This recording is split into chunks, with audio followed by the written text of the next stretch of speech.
Hey everybody, you are tuned into the Kickback Reloaded with me, Ms. Diamond B. Frazier, and we have a returning guest, Mr. G's the God. Yo, what up, what up? So things have already changed since you walked in. One, you came alone. Two, I don't see no Hennessy. I actually see a bottle of water. Yeah. So what's going on with you? Why Man. alone today? Why the refreshment? It's just, focus, you know what I'm saying? You gotta lock in. So that's what I'm on, you know what I'm saying? Water, 2019, trying to be healthier, eat healthier, you know what I'm saying? I ain't trying to drink first thing in the morning. Look at you. New leaf. Yeah, you know what I'm saying? Keep the energy up, get older. Definitely. You still under management or you doing your own thing? I'm managing myself now. Yeah, I'm managing myself. So I handle everything for right now, outside the marketing and everything like that. What made you make that decision? Like, I'm good. I'm gonna just do it on my own. Yeah, just different opinions. You know what I'm saying? Some things weren't working out, so we decided it was best for me to just go back to managing myself and handle it that way. Do you feel like anybody else in this world might have the same passion for your career as you do, or you feel like it don't even compare? I don't think anybody can have the same passion for my career than myself. But that doesn't mean that there aren't people out there that have the same like work ethic or the same type of drive that I have. So that's really what I look for. Like, if I close my eyes, I need to know that you could do what I was gonna do. You know what I'm saying? So yeah, so right now, I book my own shows. If people trying to book me, they call my phone or hit me up on the gram. We just do it like that until it get overwhelming. It's getting there, but it ain't quite there yet. Yeah. That makes sense, because definitely when you have a manager, you want them to really believe in your career the way you do, and they just working just as hard as you are, if not harder. Yeah, absolutely. So. And I mean, the other thing too is like, just as far as managers, like, the connections. You know what I'm saying? I feel like my manager should have connections that I don't have. Right. So that way I can kind of move up. Not just answering the email and taking the percentage. Yeah, because I could do that. Right. I could do that. Yeah. I mean, I've worked out a couple of my contracts within the past 2 years. So, I actually enjoy the negotiation process of it too.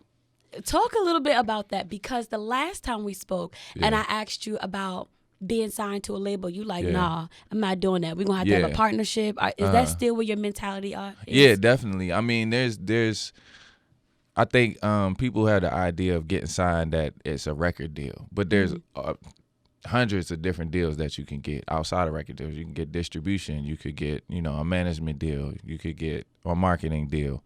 I mean, these are all, labels have so many different assets, different offices, different people that have different roles that you don't necessarily have to get a record deal per se, Right. So, yeah, I mean, as far as I'm concerned, independent is still where it's at. But there are some partnerships and some deals that will allow me to keep my royalties and allow me to, still do the things that I want to do, keep my creative control and stuff like that, but still, help me move up the board, move up the ladder. Okay. So aside from the deal, you also said that you already feel like you're a household name. Yeah, for sure. So why haven't I seen you on an award show yet, like the BET, the Grammys, or anything like that? Why don't I, ain't nobody chasing you in here? Jeez. Yeah, I mean, it's levels to it. You know what I'm saying? BET and all that, like that's up there. That's for people that got the major machine behind them. I'm still independent. So, I got fans and stuff. Like, I mean, it's people like, oh my God, you G's, and it's still new. You know what I'm saying? It's still new to me. It's still something that I haven't quite got used to. I had another interview like last week, and we come in and she's like, oh, you G's the guy. I'm like, yeah. She's like, oh, bitch, come on, girl, we got to interview this G's the guy, girl. I'm like, oh, okay. You know what I'm saying? Right. It's a process, but definitely a household name because I hold my own. I have a sound like no other. So when I say that, that's what I mean. Not like, oh, I'm this, this big dude, this arrogant guy, I got this, I got that. No, I get you. Because for me, I guess, with every word, there's a different connotation. Mm-hmm. So when you say a household name, I'm thinking like, if you walk in a household and you name drop Beyonce, it's like, everybody like, oh, Beyonce. And if I name drop G's the God in a household, everybody would know who G's the God is. So I thought that's what, you were coming from. If you mention me, it's a lot of people that will know about me, or they'd be like, I heard his name before, or I heard that song before, but they haven't quite made the correlation between me and the music yet. You feel me? So that's what we working on right now. Okay. Is, you know, putting a face with the music, because either you know my face or you know my music, but you don't know that it's the same person. I feel like people know your face and they know your music, but they might not know you. Yeah. And a lot of people say, you know, you can find out who I am through my music. And it's still, sometimes it might be still a little bit of a disconnect. Yeah. And in the interviews, that's when you really, really get to know a person. Definitely. But I have, you know, watched a few of your interviews, and I could have missed some. But I feel like you talk a lot about your music, which is what people, you know, typically going to ask you about. Right. And I feel like when I watched the interview that I did with you, I felt like, did I do myself a disservice? Like, I actually had him here, and after watching it, I didn't feel like I knew you. Oh, okay, I knew that, you know, you were born in Baltimore, and your mom got a job in Detroit, and you end up being in Detroit, and you feel like Detroit is the place that raised you. So you feel like, you know what, that, like, if anybody asks me where I'm from, it's Detroit. That's what I rep. I get that. Understand it. When I did, like, read up on your one of your press releases, it was like, you know, you were trapping with some of your friends and stuff like that in the car making beats. So my thing is, how did you get there as a trapper? Like, how, like, in, like, how did I get to that point? How did you get in that position to do those kind of things? It was like a situation where, like, I had everything going good for me, and I think I had got into a car accident or something like that. I lost my job. I think. How old were you then? I was probably like 22. I think I was probably about 22 or something like that. Like, I always kept a job. Like, even when I was in the streets, I always kept a job. Like, it just made sense, you know what I'm saying? Because with the bag, you could lose the bag, you could get robbed for the bag. I mean, anything can happen. You always need some type of residual money, you know what I'm saying? Right. So, like, when I lost the job, everything, I ain't had nothing. So I'm like, man, like, what I'm about to do? So, you know, my car had got impounded. I was drunk. I flew out the car, actually. Was it late at night? Yeah, it was late at night, and I was drunk. We was racing, and we was racing up the street backwards. You know what I'm saying? Like, I was seriously into racing cars. Like, that's drunk at night. Racing backwards. Y'all. Okay. And it sounds crazy, but that's, you know, 22 years old, growing up in Motor City. You know, your car souped up. You know, your boys hyping you up. It was a Henny night.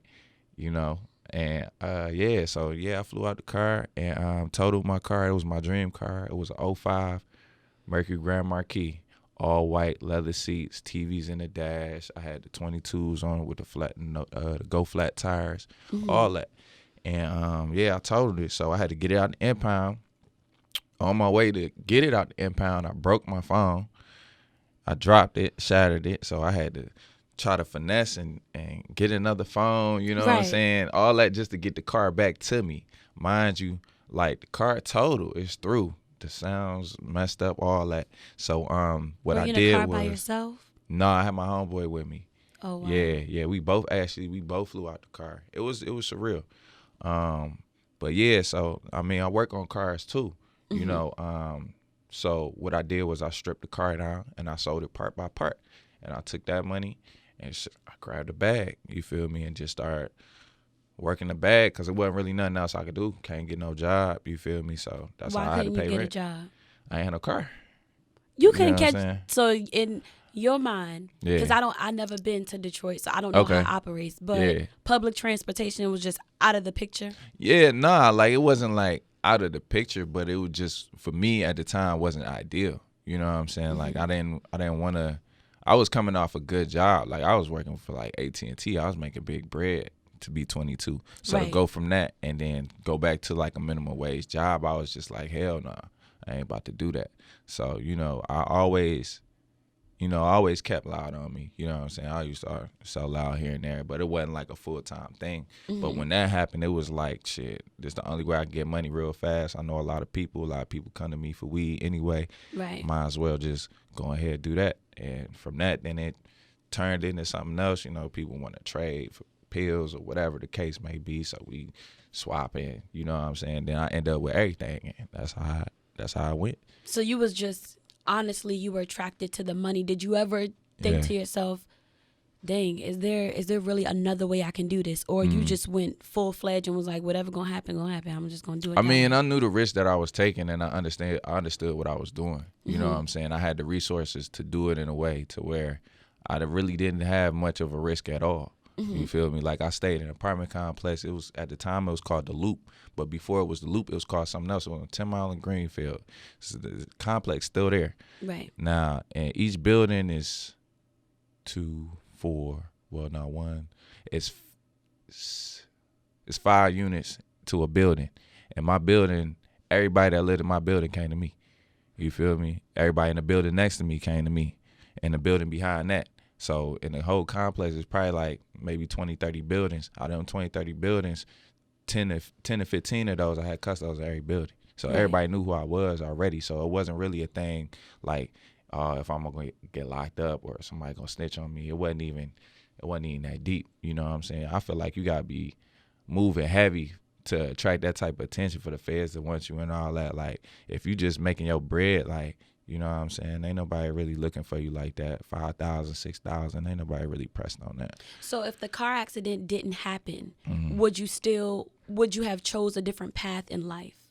Like, you wouldn't be a rapper, you wouldn't have been trapping. It's like, no, I would have kept with AT&T, maybe moved up in the company, would have ducked off and had my money there. Yeah, I think that was my goal originally. Was like, you know what I'm saying? I just wanted to work. I just wanted to make money. You know what I'm saying? So I feel like it's really no definition of how you get the bag. You know what I'm saying? You could go to work and get the bag. You could trap and get the bag. It all depends on what works out for you. Right. You know what I'm saying? I think people had this idea to where, like, oh, you got to get it the street way. You don't have to get it that way. It's just the way that I chose because it was easy for me to do. And you know what I'm saying? And I had plugs. I had connects. I was already connected. So it's like, you know what I'm saying? It wasn't a process. I don't have to, apply for a job, wait 3 weeks, have an interview and all that when I could make bread right here, right now. You feel me? So I scrapped the whip. Same day, I was back on my feet. Okay. So, like, being a trapper, being a person, like, in that kind of lifestyle, did you feel like you had to resort to doing rapping? Because there's this whole stigma in the hip hop. I was against it. I was against it originally. I didn't want to rap.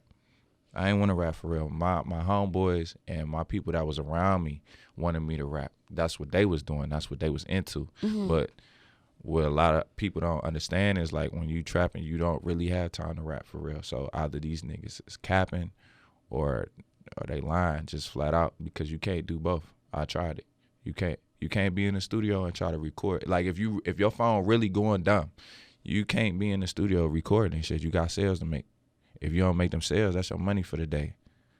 Have you ever thought about going back to the corporate world and doing a different kind of job, or it's like you actually feel like rapping is really your calling? Nah, music was where it's at. I've been doing poetry since I was a little kid. I didn't realize, like, how prominent it was in my life until then, And so then once I started, my boys started getting me in the studio. At first I could only go at like 3 a.m. You know what I'm saying? Because during the day it's like, shit, I had to make sales. So 3 a.m. usually, people sleep. You know what I'm saying? I mean, unless it's like, sometimes it'd be chicks that would be working at the hotels. They might call for like an AFI or something like that late 2, 3 in the morning because they out selling pussy. That's just, they hustle. That's what they do. They need weed to get through their night, whatever. But, I mean, shit. Yeah, it's always been a part of it. Where are all your friends now that got you starting rapping? Are they still rapping today? Yeah, they still rap to this day. We talk all the time, like my homeboy Soda, Mike and them, Vayshawn. I got signed with Vayshawn at Big Bang. So yeah, it's heavy influence. Because I was against it. I'm like, man, I ain't with that rapping shit, man. I don't wanna do it. You know what I'm saying? They like, nah, bro, but you good. You got it. You got the sound. You got the look. What made you feel like, no, I don't want to do rapping? I don't know. It was like I'm cool with rapping in the car.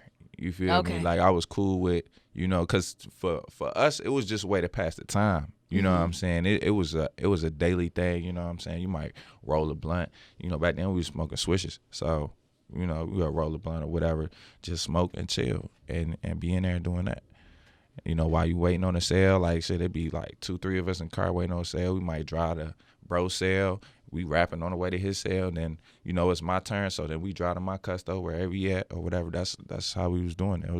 It was just part of everyday life. How did you get back to the DMV area from Detroit? I drove.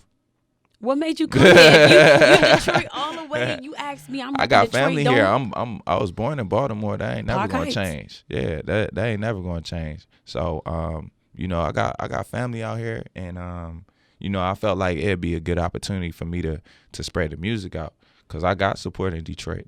You know, my people are always gonna fuck with me no matter what. But I just feel like the music wasn't getting out enough, and so I feel like, you know, I got to tap into different markets. When you try to be an artist and you try to push your music, you got to move around. You know what I'm saying? You could be the man in your hood all you want, and that's as far as you going to go with it. Ain't nobody going to come fly to L.A. like, oh, what's going on with you over here? Nah, you got to make yourself, you got to open it up. I heard Drake say something was like, you know, if you got a talent or something, you got to, something he said, it may be something he was saying about his pops told him or something like that, was like, you know, if you got a talent, you got to, you know, expose that to the world. You know what I'm saying? And then the world will let you know whether or not they fucking with it. Right, you know, right. Everybody been fucking with it. So it's like more people need to know about it. More people need to get hip to it and see what's going on. So if you're originally like a poet and that's really your vibe, I've listened to your music. Why not go maybe the Wale vibe? Well, I mean, I wouldn't say like, that's my lane. You know what I'm saying? I started with poetry is what I'm saying. Right. You know, as a kid, you know, being in school and stuff like that, they had you write poems and stuff like that. Right. It just so happened that I was good with rhyming words. So that's how that transitioned to music.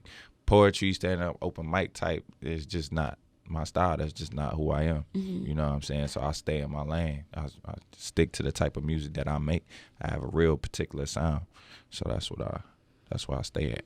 Okay. So the last time we also spoke, you had named a number of businesses that you either had in the past, going to have. So where we at with the businesses, or is it like full-fledged with the music? Like you know, I mean, the record label is the main business right now. That's the main focus. You signing artists? I mean, if the situation right, you know, I'm not gonna be out here like, yeah, you know what I'm saying, because you know, not everybody's serious, and the thing with the music is like time is money. And you know, I had a couple situations where we tried to sign a couple people and stuff like that, but it just ain't work out. We end up wasting time. Like I said, it always come back down to the drive. You feel me? It's all about, you know, how bad you want it and what you're willing to do. If I look at you and you don't have the same drive, or you didn't go through the same stuff that I did, then there's no way that I could sign you. There's no way. Because ain't nobody come sign me. You know, ain't nobody put me hip to none, all this stuff that people call me all the time, asking me questions, bro, how I do this, how I do that. I didn't have nobody that I could call and be like, how I do this, how I do that. You know what I'm saying? I literally had to watch artists blow up, like Trippie Redd, 6ix9ine, Days Loaf, Sada Baby recently, T Grizzly. These are all artists that I knew was going to blow up before they blew up, because I watched out. The thing is, I study the music industry, so I know what's gonna pop and what's not gonna pop, and I know how fast it's gonna pop. And I mean, once you study that and you kind of get a grasp of how it works, then you can have a better understanding of what you're supposed to do and how you're supposed to do it. But that's not something you can necessarily teach somebody. You gotta just want it bad enough to want to know what you want to do. Like, you know what I'm saying? If you want to be a basketball player, you're gonna go to practice. You're gonna learn how to shoot. Right. You want to learn how to dribble, all that. Of course. So you're definitely trying to do more shows and just build your brand and get more people knowing about you. Yeah. When is your next show, and what music just dropped? Okay, so shows coming up, like it be shows every week. Like sometimes I'll be turning down shows because I be getting burnt out, you know. So it's like the whole energy thing, you know. That's why I'm drinking water and not, you know, drinking liquor and stuff like that. But Thursday nights we do the Tap Thursdays at Dynamics Lounge downtown DC. I think that's 8, might be U Street or 8th Street. I can't remember. So more than likely I'll be down there on Thursday. And you know, music, I've been dropping singles, you know, and they've been turning up too. Everybody like the difference, you know. Mostly everybody like the difference in Little Brother. You know Little Brother. Yeah, that's seemed to be the one that's hot. You know, it's getting a lot of spins. People playing it in the club. People playing on the radio here and there. So, you know, But in addition to that, I got reading, writing that I just dropped that I feel like, you know, as far as commercial, it could be commercial. You know what I'm saying? Once I edit it, because, you know, I engineer my own music too. Yeah. Yeah. So, you know, once I go in here and take the cuss words out, it'll be all right. Yeah. So what can we expect 2019 G's to Gawd? 2019, you could definitely expect some more shows. You definitely could expect to see me on bigger platforms. I mean, it's growing. Everything is growing. You know what I'm saying? One step at a time. It's just all about the process. So, you know, that's what you can look forward to. You probably see me on a movie or something too. Okay. For real. You know, getting the acting on too. So that's what I'm talking about. I don't know if y'all feel it, but I definitely feel like I know the brother way more than I knew before. And you seem a lot more focused, and I'm really happy for you, and I hope everything that you work hard for does happen for you. I appreciate that. Is there anything you want to leave? Yeah, definitely. You know, the people gotta definitely hit me up on the Instagram and Twitter at G's the Gawd. That's GeeZDAGAWD. You know, if you can't find me on that, just throw my name in the Google. All the links gonna pop up for sure. All right, that's G's the Gawd. I'm Diamond B. Frazier. You were tuned into the Kickback Reloaded.